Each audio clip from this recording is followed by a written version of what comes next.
सहना भवतु सहनौ भुनक्तु सह वीर्यं करवावहै तेजस्विनावधीतमस्तु मा विद्विषावहै। ॐ शान्ति शान्ति शान्तिः। Having concluded the teaching of Bhagavad Gītā in the two verses 65 and 66, in the verse 65, Lord Krishna summarized the path of devotion, that is, path of karma, karma yoga, performance of action or performance of one's duty in the spirit of devotion to the Lord, as the first stage in the spiritual growth of the person. Verse 66 then, Lord Krishna describes how one then becomes free even from the need to have to perform the action, meaning that relating to Lord in the level of duality and recognizing pursuing then the knowledge of the identity between the Lord and oneself. Having said, of course, also said, Aham tva sarvapapebhyah mokshayishyami, I will free you from all the sins, I will free you from all the obstacles that you have. That has been said again and again in the 18th chapter. It is by my grace that you will overcome all the obstacles. By my grace that you will attain the indestructible and imperishable and eternal abode. Which means that I am very much a part of this process. And Sadhya also will conclude saying that where there is a combination of Arjuna and Lord Krishna, that is where the victory is.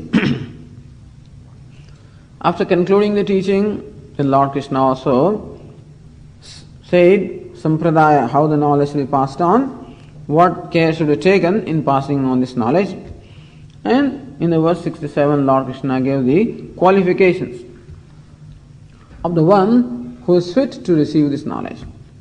That he should be a tapasvi, the one, a person of austerity. Bhakta, the one who has a devotion in the heart. Shushrusha, the desire to serve, render service. And Anabhyasuya, Anasuya, the one who is free from cavilling. That is one in whom there is Shraddha, or the trust that what is being said by the teachers and the scriptures is for my well-being, and therefore one who has an open mind and ready to be able to consider, accept the teaching. So here Arjuna, when you find lack of these qualities, do not pass on this knowledge. Which means that when these qualities are found, then definitely do impart the knowledge. And then Lord Krishna also praised the one who imparts this knowledge to others. So one who will convey this knowledge to my devotees with the spirit that by so doing I am in fact serving the Lord, because Lord seems to have his own agenda that this should continue. So there is an agenda on the part, really speaking, on the part of every writer. It is not so that his book or his writing should see the light of the day. It should go to the right kind of people and it should propagate and perpetuate. Lord Krishna also seems to say that this sampradaya, this parampara teaching should be perpetuated. And those who become part of that sampradaya, that parampara, or that succession, they are very blessed people themselves. To such an extent that, so one with a sense of devotion, when he conveys this knowledge to the devotees, then he attains the highest. Lord Krishna says, he attains me, there is no doubt about that. There is no one who is dearer to me than him, and not today or even in future, there won't be anyone dearer than him to me. And also, one who studies and recites, so I will feel that when one studies Bhagavad Gītā, then Lord Krishna says, I will look upon that act of studying Bhagavad Gītā as an act of performing Jnana Yajna, that is performing a sacrifice of knowledge. So very study of Bhagavad Gītā is equivalent to performing a sacrifice. Yajna or sacrifice is looked upon as the most exalted thing that you can do. And of all of them, Jnana Yajna, the sacrifice of knowledge, which does not involve any material, that is the most exalted. Shreyan dravyamaya yajna jnana yajna parantapa. 4th chapter, Lord Krishna said, That is yajna, the sacrificial rituals involving materials of offering, as compared to them, the jnana yajna. The knowledge, the sacrifice of knowledge. But the only thing they offer is ignorance. And all the obstacles born of ignorance, that they are sacrificed in the fire of knowledge, that is the most exalted yajna. How to perform that jnana yajna? In the 4th chapter, after describing different kinds of yajnas, Lord Krishna said that of all the yajnas, the jnana yajna is the most exalted. And here Lord Krishna says, studying of Bhagavad Gītā, so when one studies Bhagavad Gītā, then I will look upon that act of study as performing jnana yajna. That he is in fact worshipping me through jnana yajna. So study of Bhagavad Gītā also becomes a form of worship. Jnana yajnena tenaham ishtasyamite me matihi. It is my matihi, my conviction, my opinion, that when one studies Bhagavad Gītā with devotion, with commitment, then I would think that he is worshipping me through the knowledge of sacrifice of knowledge. And one who just listens, even with Shraddha, Shraddhavan Anasuyasya, one who listens to the Bhagavad Gītā with Shraddha, with trust as well as Anasuya. Lord Krishna again and again uses the word Anasuya. Gunayeshu dosha darshanam asuya. Cavilling at someone. So seeing the dosha, seeing the fault where in fact there are virtues. So some people have a distorted perception that somehow they see even faults or blemishes where in fact there is a virtue. So Lord Krishna, that's called asuya, the one who is free from this. That means in this teaching of Bhagavad Gītā, which is full of virtue, dharmyam samvadamavayoho. So this samvada, this dialogue between Lord Krishna and Arjuna is of nature is dharmya. Dharma and dharmya. Dharma means virtue. And dharmya, that which is in keeping with the virtue. That means this samvada, the dialogue of Lord Krishna, unfolds what is dharma, what is the virtue, what is the righteousness, what is the right thing in the life. And ultimate dharma is God himself, so that is also unfolded. And also the path leading to God also is called dharma, that is also unfolded. And therefore this dialogue itself, which unfolds dharma as a means as well as an end, is dharma, is always in keeping with the dharma. And that's the reason why to see some faults here, you require some kind of a problem, some distorted perception to find faults with this teaching, because there is no agenda that the teacher has here. And still for whatever reason they feel that Lord Krishna has an agenda. And therefore this is a biased teaching, and therefore keeping some agenda in mind, you can always bend the scriptures also in order to suit your purpose. And that Lord Krishna is teaching this to suit his purpose. And thus somebody sees this is cavilling at the Lord. So without that, the only agenda that the Lord Krishna has in teaching Bhagavad Gītā is I am the agenda. My well-being. Tatteham priyamanaya vakshyami hitakamya. I'm going to tell you with the desire for your well-being. In this manner one looks upon teaching Bhagavad Gītā, and with Shraddha. Shraddha is required, as we said, then alone we can take what is being told seriously. Then alone this teaching becomes what we call pramanam, or the valid means of knowledge. This is very important because if you want to implement this in our life, when can we make a commitment to living a life based on this teaching? When we have confidence, when we have trust that this teaching is going to do me good. So the Shraddha is very important, otherwise we only take what is convenient to us and we leave out what is not convenient to us. But when something is not convenient to me, and then also I am prepared to act according to that, that requires a tremendous amount of faith. So Shraddha enables me to leave aside my own opinion, my own conclusion, my own conviction, and accept the opinion or conviction of the teacher. That's what Shraddha enables me to do. Very often there is the difference between what the teacher says and what I believe to be right. And normally what I would do is, I would always keep that in suspense, and that's what he said, that's alright, Usually I would have a tendency to keep my own opinions intact and generally seek confirmation of my beliefs in the teaching. Very often people go to listen to the speakers to get confirmation of their own opinion. And many people come up with this conclusion that, oh, he's great, he's a very learned person. Why? Because he agrees with whatever I think. And if he does not agree with what I think, there is something wrong there. And that mind is not just available for learning, it's not an open mind. Shraddha helps me to have an open mind. And wherever there is a difference between my opinion and the opinion of the teacher, at least I give benefit of doubt and look at and review my opinion whether it is valid or not. Shraddhavan anasuyasya shrunuyadapiyo naraha. This person with this trust in the Shastra and also with reverence. With reverence, listens to this. Sobi muktaha shubhan lokan prapnayat punya karmanam. Sobi muktaha, he also when muktaha, when he is liberated, that is when he dies. Then punya karmanam shubhan lokan prapnayat. So even listening to Bhagavad Gītā also generates such an amount of punya. That punya karmanam lokan, the loka, the realms, such as heavens, etc., which generally only very virtuous people reach. This person listening to Bhagavad Gītā also reaches the same realms, meaning that listening to Bhagavad Gītā itself generates such an amount of virtue. So this is how the Bhagavad Gītā is extolled by Lord Himself. So that the people understand the value of this. And when I listen to this, with that value in my mind, then when there is something valuable, then alone it becomes important to me, then alone I have the devotion to that, then alone I have reverence towards that.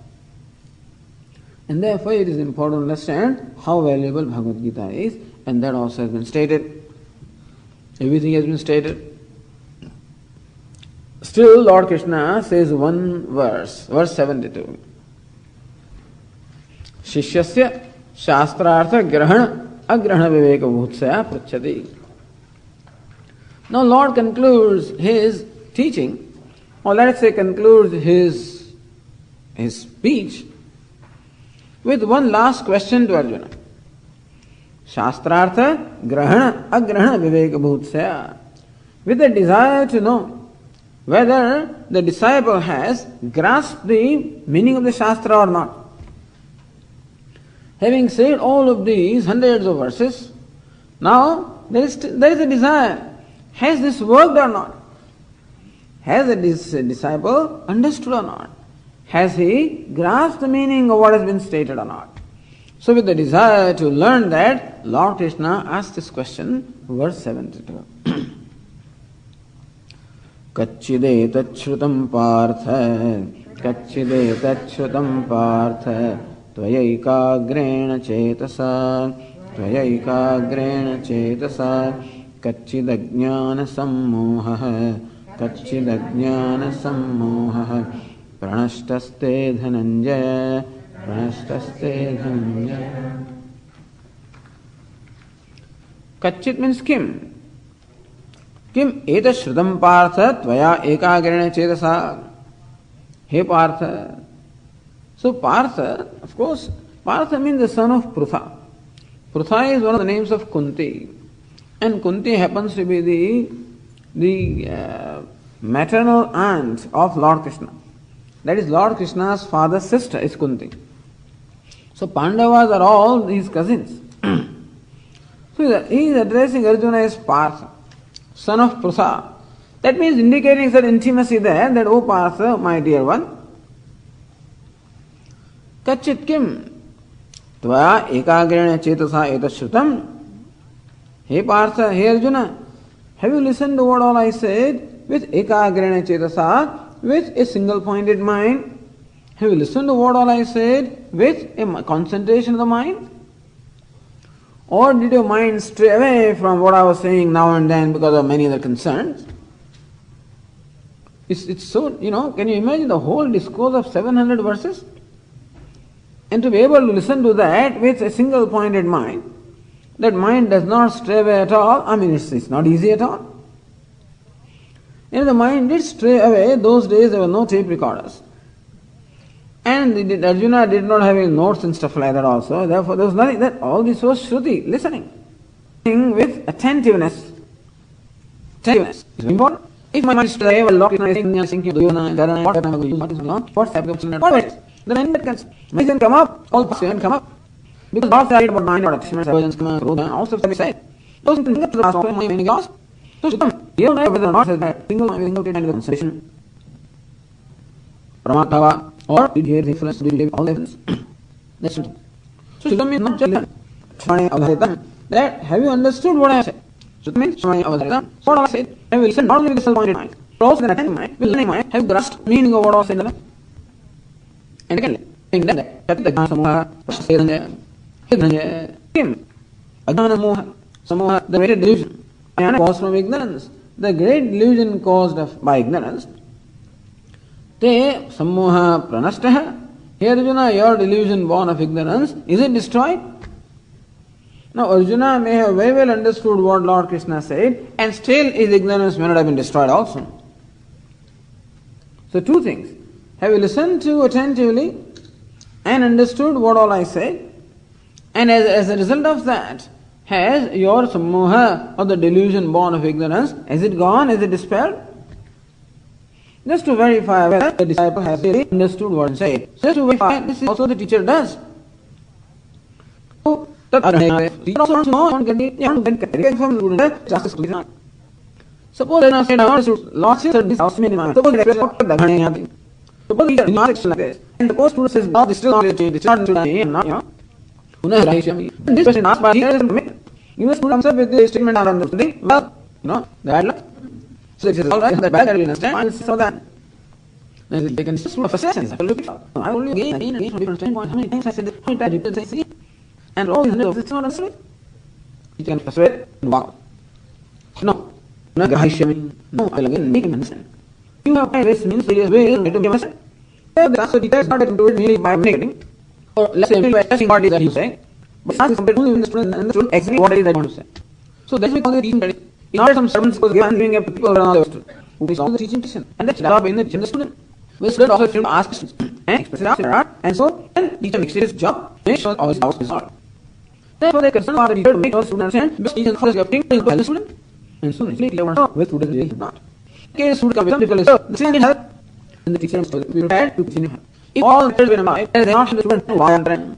I will sometimes also make sure that this is never to the student. Otherwise, they understood. He doesn't want to say, oh, the teacher is then we will say something that will please the teacher. But here the teacher is a commitment. Make sure that in a way I ask this question. Lord, sure, I don't do it. If you understood, do it. I'll make sure you understand. And when we explain to you so far not, and it's not okay. Then I will use another method also to make sure that you understand. And the Lord is not commitment not made to so needs to be said. His commitment is made of the student answer. Yatantaram chasya kartavya. Shankara says, what lesson do we learn from this question part? Says Shankara that Yatantaram chasya, the teacher must adopt some other models, some other examples, some other standpoints, some other ways. Shishya Krutartha Kartavya, the disciple must be made fulfilled. So disciple must get fulfilled as a result of the teaching. Iti acharya dharma pradarshito bhavati. So by these questions upon the student, part Lord Krishna, it can be that the teacher all make sure that disciples understand what they understand. Not only understand, but that their ignorance is spent. Come to tell ignorance. So whatever delusion has been born, so what the superposition is born, therefore because of also, that must go. And the disciples feel, yes, I will be. Because in the Soyam Shastra Ayatha, look, when our student also invests in it, there is an investment both on part of the teacher and student. And so when the student also makes himself available to listen to the teacher, there is an investment because they could do many other things and still they are doing this. They come here, listen to this, attend class after the other, and after that, and after other, and I'm sure there are, you would always sometimes feel that all right, too much Swamiji. Vedanta coming out of my ears. I'm saturated. And still, one after the other, classes. And so, a lot of exertion is involved in the part of the commitment is involved in the part of the student. And an investment, what we call an emotional investment, one's own investment is involved. Without investment, we can't get anything. Otherwise, it becomes a casual visit and a casual thing, and let's see what's happening here. Yeah. That's another thing. So, yadarthoyam shastra shravana ayasaha. This is not really an academic exercise, Arjuna, you know that. That you have the only one thing and that you want to become free from sorrow. And that we explained to you that all the sorrow is born out of ignorance. And sorrow can really go only when the ignorance is gone, that is, when the true nature of one's own self is recognized. It is the wrong judgment, the wrong notions of one's own self that cause sorrow. And when one's the right perception of oneself comes in light of the complex and all the illusions above, then it's also good. So he's more sorrow. The sacred listen to the teaching. Ayasaha mama cha upadeshtutva ayasaha. And Arjuna, understand that I also have an investment here. So I also have ayasa, that I have an exertion on my part also to impart this teaching. So for that purpose, so Arjuna should understand that whole purpose of his learning the teaching, as well as the purpose of the Lord Krishna, the teacher, teach, is to remove the ignorance. Meaning, Krutartha Karavya, the disciple must get away with the feeling of fulfillment. That is only when his sorrow is gone. That is only when his delusion is gone. That is only when his ignorance is gone. That is when what has been taught has been by him. Here has this happened to no love and kindness. Lord Krishna is asking question. We understood now. Are you so? Are you with it or not? Not happy. You know love and kindness. Arjuna, is there any question again? Are you? Have you gotten to it? What you did? And this he asked. Thank God that so he comes up with a reply which is totally satisfactory to any teacher. And so Arjuna says in response to Lord Krishna's question, Nasto mohasmrirlabha, sto mohasmrirlabha, tvaprasadanmaya shita, sto sigdandeha, sito sigatsandeha, parishevayam tava, parishevachanam tava. Arjuna says, and that's delighting Lord, delighting teacher, Arjuna says, Nasto mohaha. My delusion has been destroyed. Ignorance is gone. All the misconceptions, both ignorance are gone. Smritirlabha, and I am regained. Moha gnadya, tamas samsara nahidu, agaiva dusaraha. Smooth delusion is transformation, taking one different from what is. Where is a self, take it to snake, this is all moha. Avegaha, so projecting something which is not there. And taking a snake like example, which is not there. So the word pursuing rope as a snake is called moha delusion. Aviveka. Tamas samsara nahidu. That's superimposing a sense of worship, sense of worship upon the self. And that's suffering from all the hurt and guilt. So this is all, that's samsara. Sastana. And that's living way, this non-discrimination, which means there are false perception of one another. As oneself is ever free, ever complete, and therefore exactly what one wants to be, one wants to take, and that's all the end. And somehow taking myself to be also that. Where I am pure, I take myself to be pure. When I am ignorant, I take myself immortal. When I am of knowledge, I take myself ignorant. When I am near completeness, wholeness, I take myself happy. This is called moha. So therefore Bhagavad Gītā addresses primarily this moha. This is what we call the fundamental problem, universal problem. This moha, the delusion about myself, also again creates delusion about the world and delusion about the God, because I project upon myself, and through the distorted mind I make projections upon the world and also projections upon God. And therefore this false perception that I have, the wrong perception I have about myself, about the world and about God is called moha, sammoha, this is delusion. Which is born of the reality of God, reality of God, as we say, Vedanta addresses these fundamental realities. And then we what called topical confusion, or delusion. This fundamental delusion, the fundamental misconception of the then translates itself into all kinds of confusion in day to day. To this or to that. Is this right or is it not? I am to understand one who is completely confused with the reference, what is the right thing to do? And then whatever Vedanta is concerned, every kind of problem we have, even in our day-to-day life, all of that can be based on the fundamental problem of perceiving myself to contrary to what I am. Never perceive others also contrary to what that one is. And that is what we know about all the topical or situational problem. And therefore, when the fundamental problem is solved, every situation or problem can be solved. Then they don't remain problem, they only read themselves situations. So whenever life is a situation, and but every situation is converted into a problem, everything becomes source, everything becomes source of stress, everything becomes source of conflict. And thus things become source of happiness and so on. All of these can be traced to the fundamental problem. Thus, Bhagavad Gītā begins with what we call the topical or situational problem of Arjuna as to whether to fight this battle or not. But Lord does not provide, well, in a few verses he does talk about dharma as to what Kshatriya dharma is and what Arjuna should do being a Kshatriya, what he should do in this situation. So, for Kshatriya is nothing better than fight battle, which battle. So he said, but primarily Lord addresses the problem. Knowing that there is a limited solution of situation problems. This illusion of all the anartha, all the suffering of samsara. And it is very few loss becomes. that moha, that illusion, nastah, it is destroyed, it is dispelled. Smriti hiddha, smrtisya atmatva vishalah. And recognition, that knowledge of Shuddha has come. So ignorance is gone, and knowledge comes. Smriti atmatva vishalah. Smriti of which? Knowledge. Smriti is memory, recognition. So recognition of the true nature of myself has come over. Yasyalat, so ignorance viprabha. Yasyalat, again which recognition, all complexes and within God myself, all doing gets dispelled. It happens if we don't know it, then we know it wrongly. This is our intellect always to kill always to judge. And therefore, peace when I do not get a rope and go to something. I think. And still also that do not observe it, I know myself wrong. That do not have complete weight, that takes into incomplete by causality. And this send and create inaccuracy, all the complex things. But if you are one complex that all I know, this is the recognition soon that myself has come. All my complexes, all been gone. Take myself to be is so complex. And if I my body, then I take my if I give things I take and here and there. So this is the identification of the kingdom of the complex. Complex equating the ideal personality, equating the particular personality. Never possible to small personality. And the thing small is called complex. And feels oneness various in ways. I'm a father, mother, soft, successful, soft, failure, all other. Regard what I absolute, I'm all never goes. Feelings smallness. And that is what causes all sorrow. And so it's all gone. How did it happen? Arjuna is the is by your ways. If by ways, then my is gone, and that is the reason of the things that myself come. Arjuna is or Achyuta. Interesting how Lakshmana is the previous Dhanjaya. Dhanjaya one who is all well. So Lord Krishna last statement included the word Dhanjaya, the one who has conquered us, and in this case conquering inverse also. In Arjuna's last statement, and then he addressed Lord Achyuta. She is one who is all wrong, one who status. So Lord is all that even though he is not, even though he is acting, that statement what is, he doesn't require. So I drive the chariot, I be driver, then follow my state of mind. One I know the chariot, this could be that is a fall. He Lord said, even though he is the driver, so he knows what he is. This is Bhagavad Allah. That's why you reach. Not where the Lord Krishna says, not as some you know. That's different way of passing on days. So Lord Krishna did not get thief and best the Arjuna.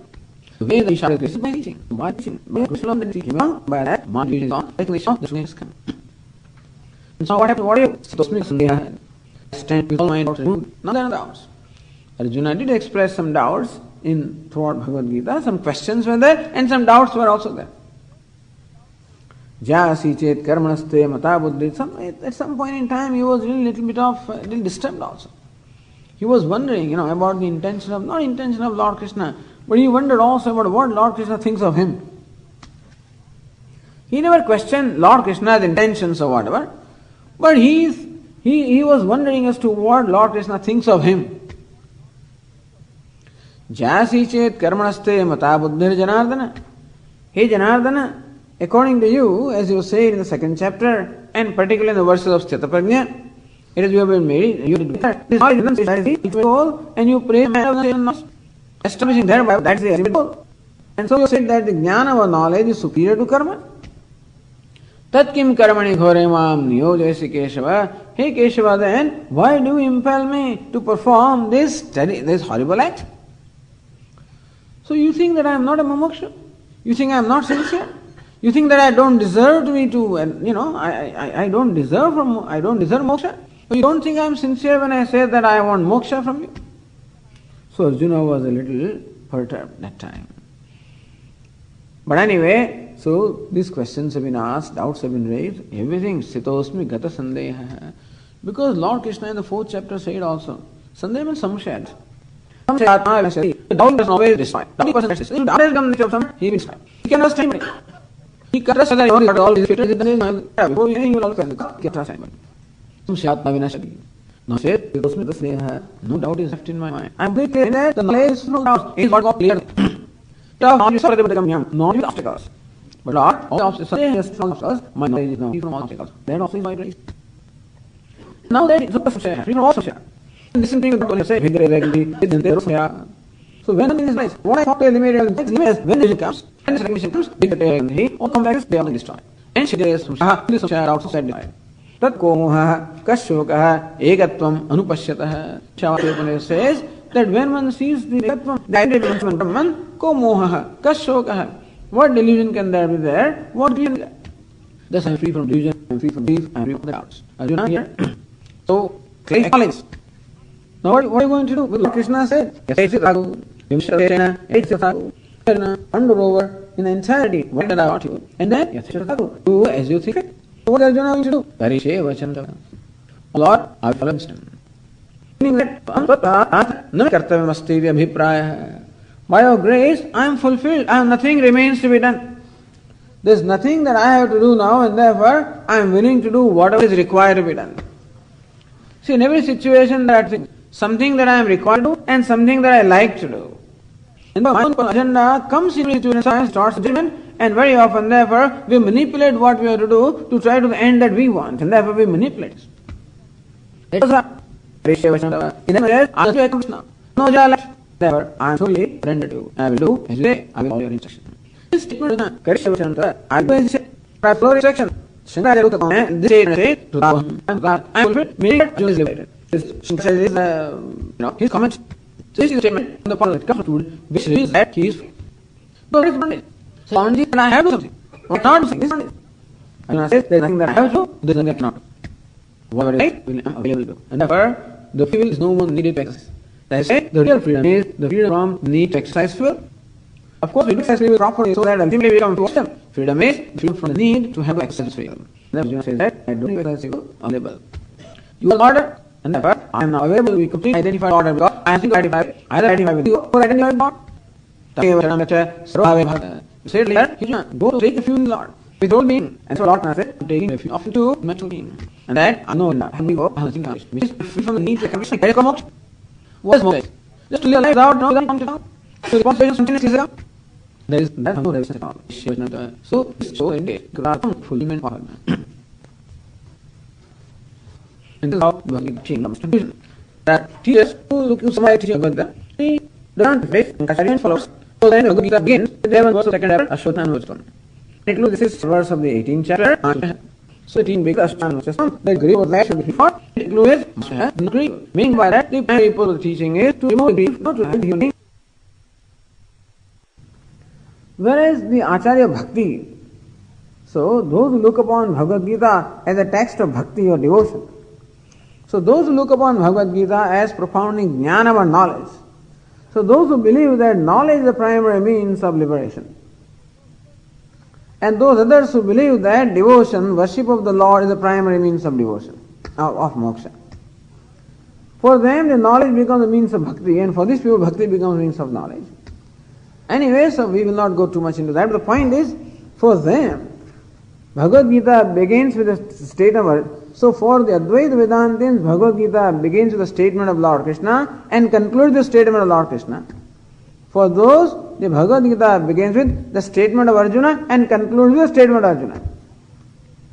Karpanya dosho vahasvahavaha, when Arjuna said, Shishyasteham sadhimam tvam prapannam, O Lord, I am your disciple. I am surrendered to you. So prapatti, surrender. So they look upon that as the very theme of Bhagavad Gita. Because that is what devotion involves. Devotion is surrendering my will to the Lord. And according to them, the Bhagavad Gita concludes also the statement of Arjuna. Tvat prasadat mayachyuta karishye vachanam tava. This is also prapatti. Karishye vachanam tava. I will do as you say, I will follow your instruction. That means I am totally surrendered to you. So where the theme is looked upon as surrender, then begins with statement of Arjuna, concludes with statement of Arjuna. When the theme is looked upon as knowledge, begins with statement of Lord Krishna, and with statement of Lord Krishna.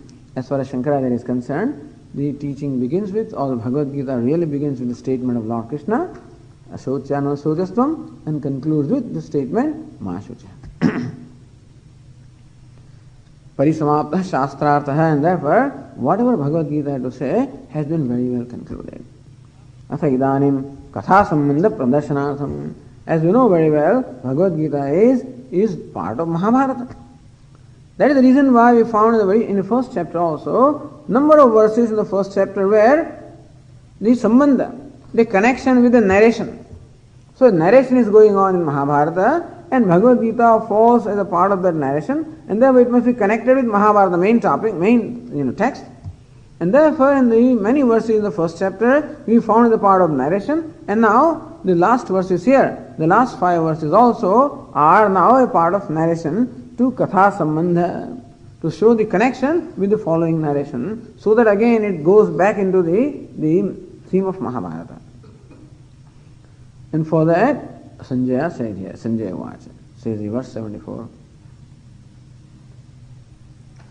Sanjaya Uvacha. Sanjaya Uvacha. Ityaham Vasudevasya. Ityaham Vasudevasya. Parthasya cha Mahatmanah. Parthasya cha Mahatmanah. Samvadamimam ashrausham. Samvadamimam ashrausham. Adbhutam Romaharshanam. Adbhutam Romaharshanam. Sanjaya, concluding this society in this manner, Aham Vasudevasya Parthasya Mahatmanah Samvadam Ashrausham. In this manner, hey Dhritarashtra. So addressing Dhritarashtra in this manner, Parthasya Mahatmanah Vasudevasya cha Samvadam Ashrausham. In this manner, I listen to Samvada, the dialogue between Vasudeva. Lord Krishna's name Vasudeva, which simply means son of Vasudeva, or in derivatively we can say Vasudeva, Vasuschasu Devaha, Vasudeva. So one who is Deva, that means one who is self-effulgent, the shining one. And Vasu meaning the one who dwells in the hearts of all. So Vasudevasya, he all-knowing. So Vasudeva means one who dwells in the hearts of all the beings, or we can say that one in whom all the beings dwell. So when we look upon him as the one who dwells in the heart of all the beings, then he is the one who knows the everything, Sarvajna. And if we look upon one in whom all the beings dwell, then he is the Lord, Sarveshwara. So therefore the word Vasudeva means the one who is omniscient as well as omnipotent. That's very important. So that's the teacher. He's not an ordinary human being who is teaching here, but then Lord himself. And therefore who is the teacher? When he is omniscient, omnipotent, that means that he is the one who is a fulfilled one who is totally free from agenda, one who is totally free. Name parthaste kartavyam trishu lokeshu kinchana nanavaptam vaptavyam. In the 4th chapter, Lord Krishna said to Arjuna, Name parthaste kartavyam, hey Partha, there is nothing that remains to be done by me. Nanavaptam vaptavyam, in the 3 words there is nothing that is not attained by me. That means here is the teacher who is all-knowing, who is all-powerful, and who is completely free, completely fulfilled.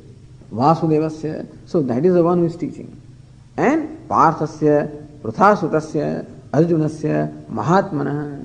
It's interesting how to see that Sanjaya uses the word Mahatma, this adjective Mahatma for Arjuna. Mahatmanah Parthasya.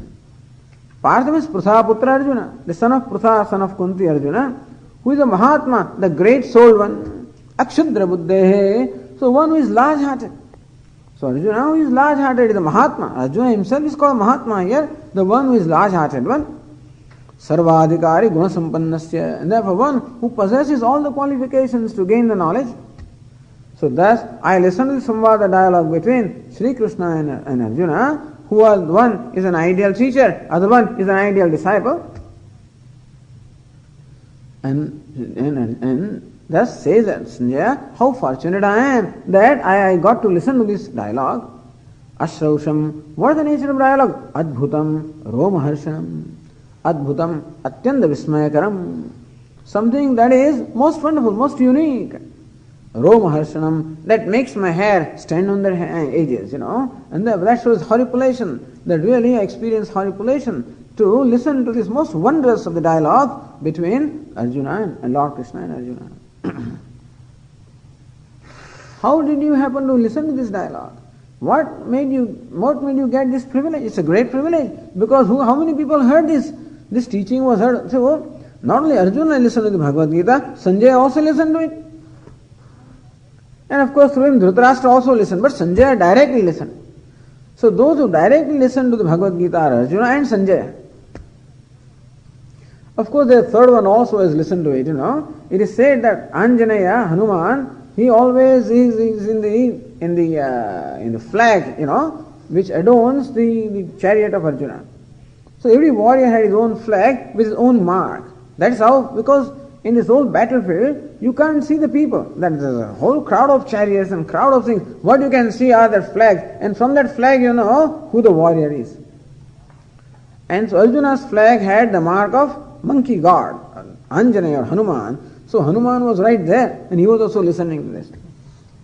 So it is said, but he listened to it without permission or without seeking permission also. And so he listened to it sort of. So it is like eavesdropping, And that is why he had to perform a prayashchita, an act of atonement. So therefore he said to Lord Krishna, this is like stealing, and what should I do about it? He says, well, you must write a bhashya on the Bhagavad Gītā.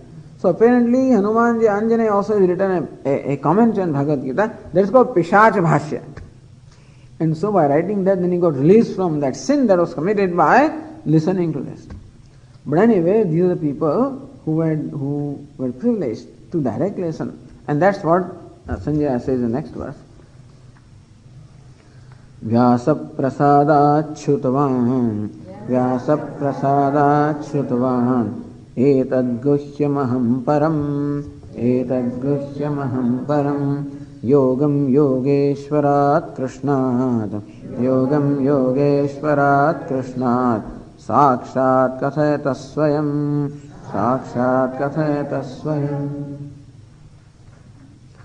Vyasa prasadat, by the grace of Veda Vyasa, the great sage. And so he said that when the armies were pitched in the battlefield of Kurukshetra, then Veda Vyasa, the great sage, came to Dhritarashtra. Now Dhritarashtra is a blind king. He is born blind.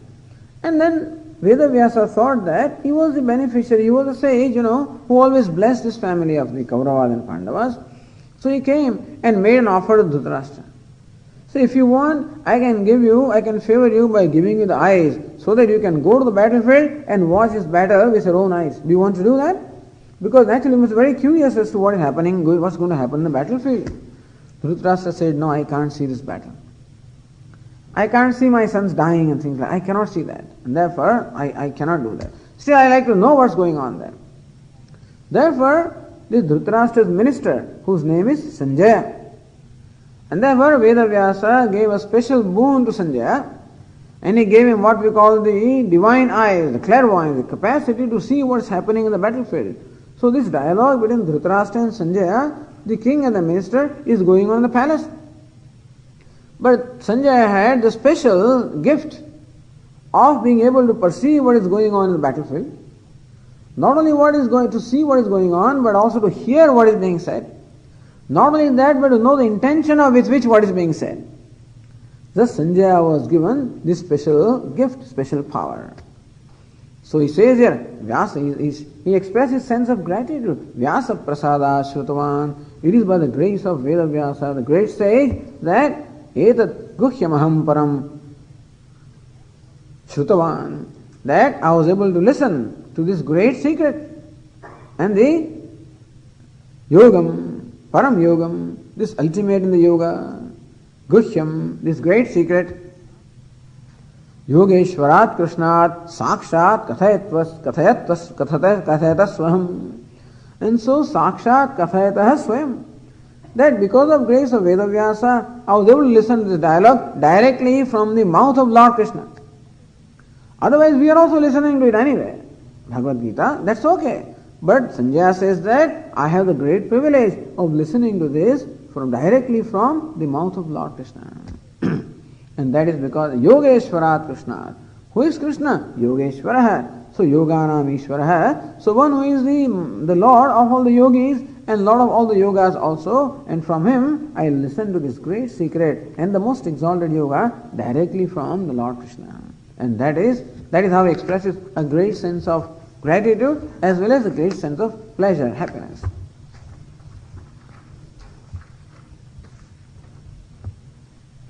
And therefore, actually, Sanjaya, Arjuna also could see in the 11th chapter in the Vishwarupa Darshana, and Sanjaya also could see.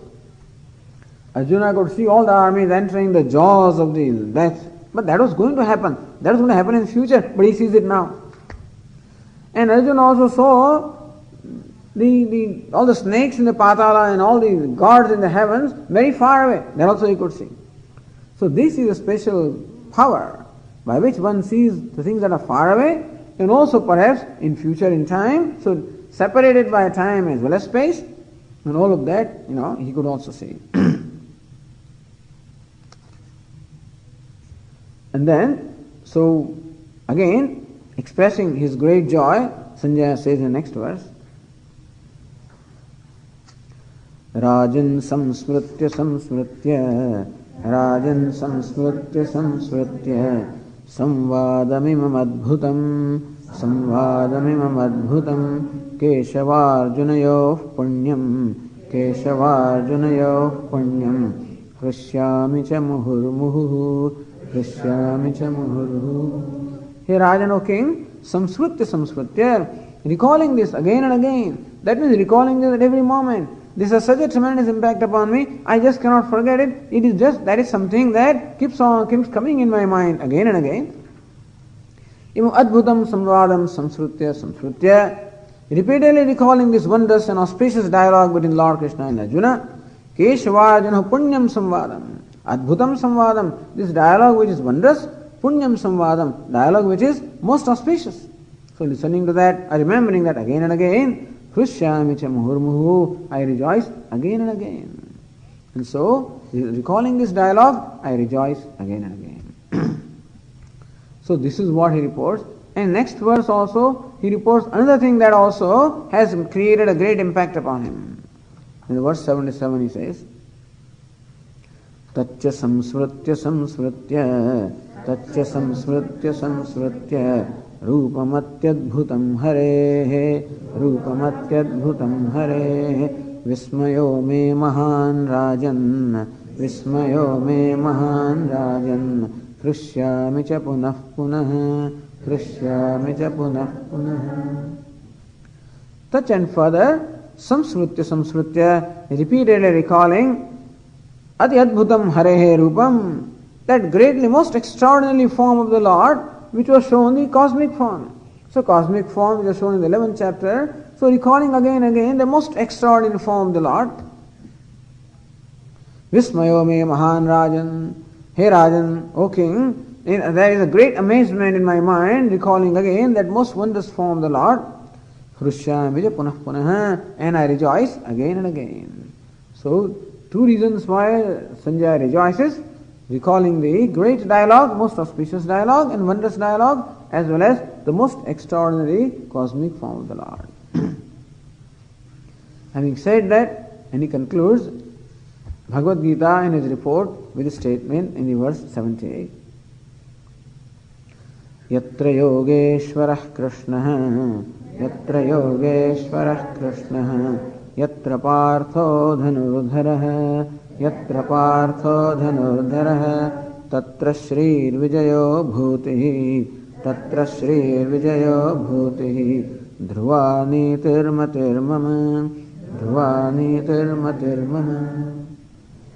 Matir mama. In this last verse, this is the only verse where Sanjaya expresses his opinion. He is just a reporter. But he cannot conclude with this without expressing his opinion to Dhritarashtra and thus conveying something to him also. Matir mama, this is my conviction. What is the conviction? Yatra yogeshwarah Krishna.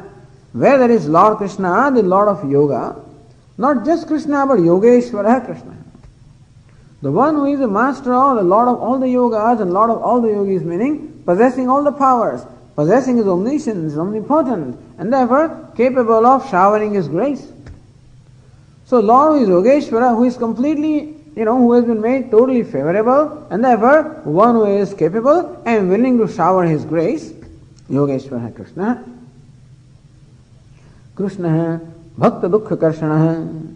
The very name Krishna means what? Karshati. The one who pulls away. One who pulls away all the pain and suffering and ignorance of the devotee is called Krishna. So Akarshati, of course, one who attracts everybody is called Krishna, but at the same time, one who pulls away all the suffering and all the ignorance of the devotees is called Krishna.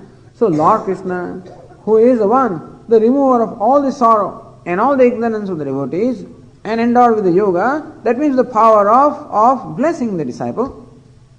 So where he is, Yatra Bharata, so it is not merely a charioteer Lord Krishna.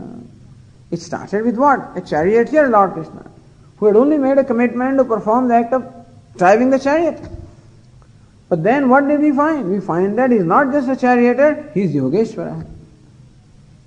Yatra Partho Dhanurdharaha.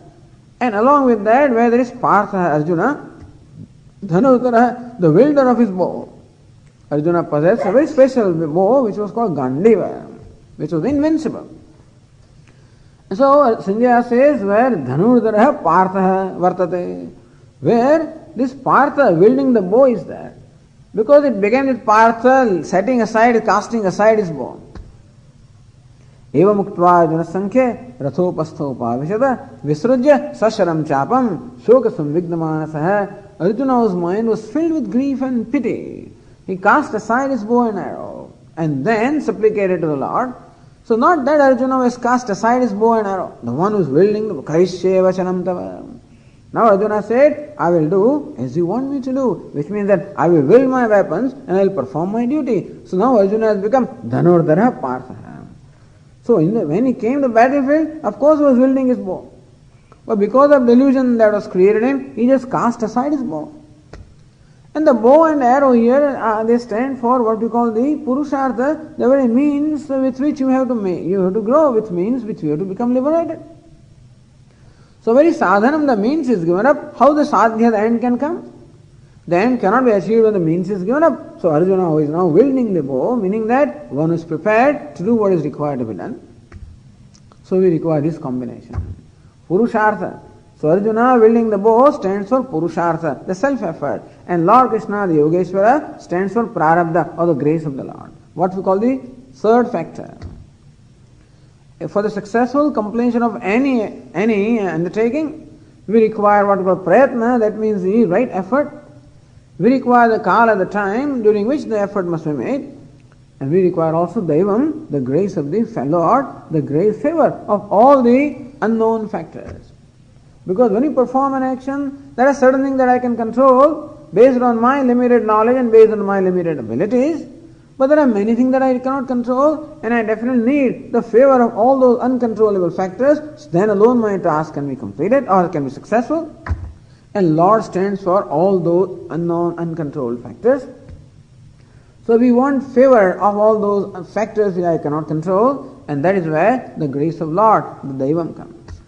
And therefore, Dhanurdara Partha, the Partha wielding the bow, stands for the one who is ready to do Purushartha of the right effort. And Yogeshwara, Krishna, the Lord Krishna stands for the one who has made the Lord also favorable to him. Who has the Lord, the grace of the Lord on his side. And this was the main difference between Arjuna and Duryodhana. In fact, Duryodhana, the Kaurava Pandava, was much more army was powerful, more powerful than the Pandava army. They were great invincible warriors with the Kauravas, and was a much larger and more powerful army. And still he did not have Yogeshwara Krishna. He chose that army. When the choice was to be made, Duryodhana chose to have army on his side. Arjuna chose to have Lord Krishna on his side. That was a big difference there. Shreyaha and Preyaha. Duryodhana chose the Preyas, Arjuna chose the Shreyas. And so this was a winning combination. So Dhanurdara Partha and Yogeshwara Krishna is called the winning combination. So if you want success in life, remember that these two factors are required. When they talk of success, always talk of your effort. And so in the management circle, the idea of success always is what you should do and how you should do and everything. But this is an important second factor, and that there must be also the grace. There is something called God. There is something called the unknown factor. There is something called the favor that is required of the unknown factor. There is something called the grace of God that is also required in life. And therefore, part of a Purushartha or effort also must be to seek the grace of the Lord. So when these two are there, Tatra Shrihi Vijaya. Vijaya means that is where the victory is. That's where the success is. Shrihi, that's where the fortune is. Bhutihi, that is where prosperity is. The Shri and Bhuti. Bhuti means the extension of the wealth. So prosperity is there. Dhruva Nitihi, and unfailing prudence, unfailing wisdom, unfailing prudence, unfailing judgment is there. You will make the right judgment.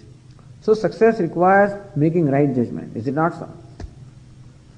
When you based on the decision.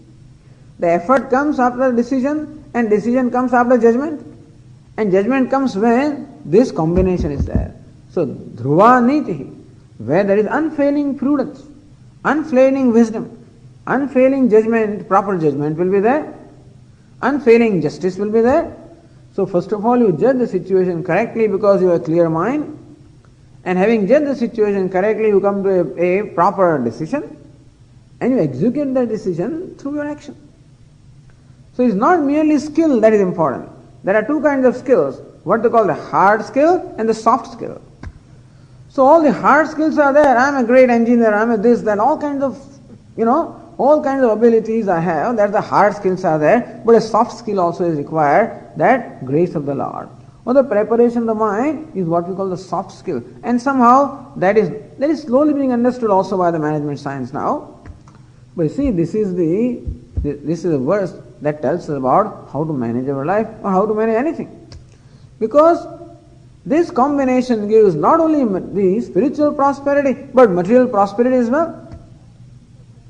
We think that Bhagavad Gita's teaching applies only to spiritual prosperity with an indifference to material prosperity. No. Shrihi, Vijayaha, Bhutihi. Shri means the wealth or the fortune, Vijaya the victory or success, Bhutihi the prosperity, that also comes. And therefore the material prosperity follows the spiritual prosperity, not the other way around necessarily. And therefore, if the emphasis of priority is on spiritual prosperity, then material prosperity will follow as a servant. If I run after material prosperity, it will always stay away from me, and of course I will be deprived of spiritual prosperity as well. And thus, Sanjaya concludes this report with his own conviction as to how the success or victory in the life can be gained, and also thereby suggesting to Dhritarashtra, the blind king, look where the victory is, this is my opinion. I am telling you very clearly, and therefore what you should do? You better declare a truce. Better declare a truce right now, because with this winning combination, remember that your sons are not going to win, that they will be all destroyed. And that they will lose the kingdom. If you want to save it, and there are several places in Bhagavad Gita also where Sanjaya has made this suggestion. But here this is very clearly suggesting, Sanjaya is suggesting that this is a winning combination. Therefore, you better declare their truce and better give them their due share and forget about this battle if you want to save the life of your children. But anyway, that is by the way, so Nitir Mama. And another thing is, so some commentators tell us, the Bhagavad Gita begins with the words Dharma Kshetre, Kurukshetre. And Bhagavad Gita ends with the words Matir Mama. So first word is Dharma, the last word is Mama, and that means Mama Dharma, my Dharma. Which means that Bhagavad Gita, what is subject matter of Bhagavad Gita? Mama Dharma. What is my Dharma? What's the right thing for me to do in the life? And that is the teaching of Bhagavad Gita. So Dharma is the teaching, and my Dharma. So Mama Dharma. And this is how they connect it also. Dharma has two meanings, the means as well as end. Ultimate Dharma is moksha, and then yoga becomes the means. So Jnanam becomes the means of moksha, and Karma Yoga becomes the Bhakti Yoga becomes the means of Jnanam. So Dharma includes all of this. It includes the Karma Yoga, includes Sannyasa, includes knowledge, includes moksha, and that is what Bhagavad Gita teaches Dharma. And well, there is a superstition here where there is a belief that you should not conclude, you must always keep this going.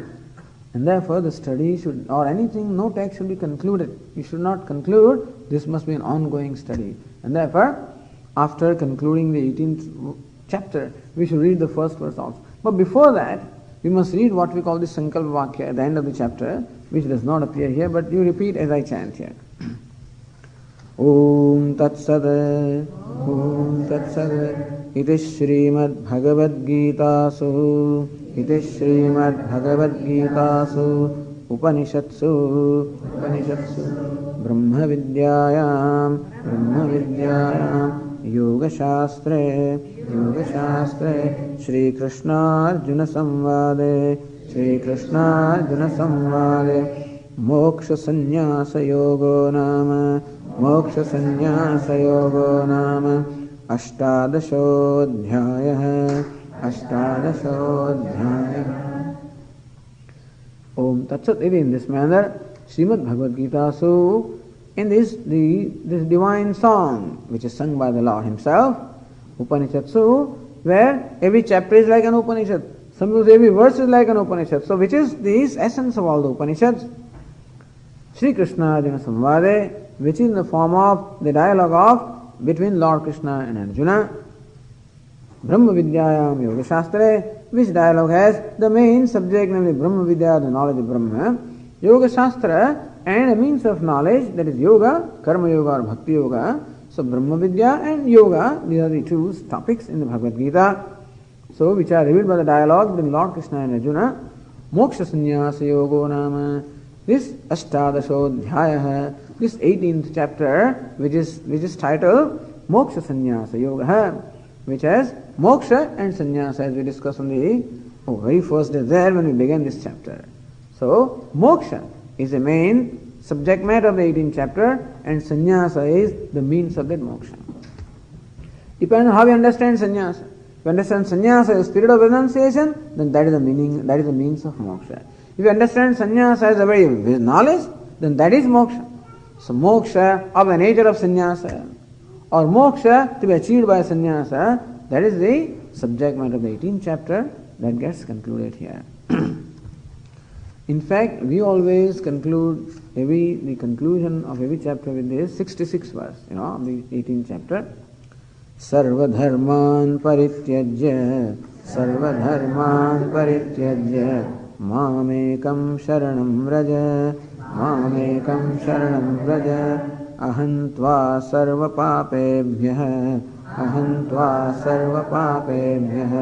mokshayishyami ma shuchah, Hari Om. And as we said, in order that this study should continue, we also should chant the first verse of the first chapter, which is also given here. Dhritarashtra uvacha dharmakshetre kurukshetre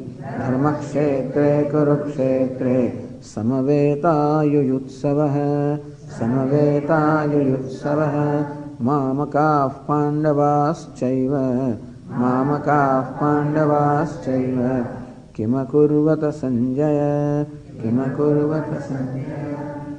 Om Purnamadah Purnamidam Purnat Purnamudachyate Purnasya Purnamadaya Purnameva Vashishyate Om Shanti Shanti Shanti Shankaram Shankaracharyam Keshavam Vadarayanam Sutrabhashakritau Vande Bhagavantau Punah Punah Ishvaro Gururatmeti Murti Bheda Vibhagine Vyomavad Dehaya Dakshinamurtaye Namaha Om Shanti Shanti Shanti Hari Om Shri Gurubhyo Namaha Hari Om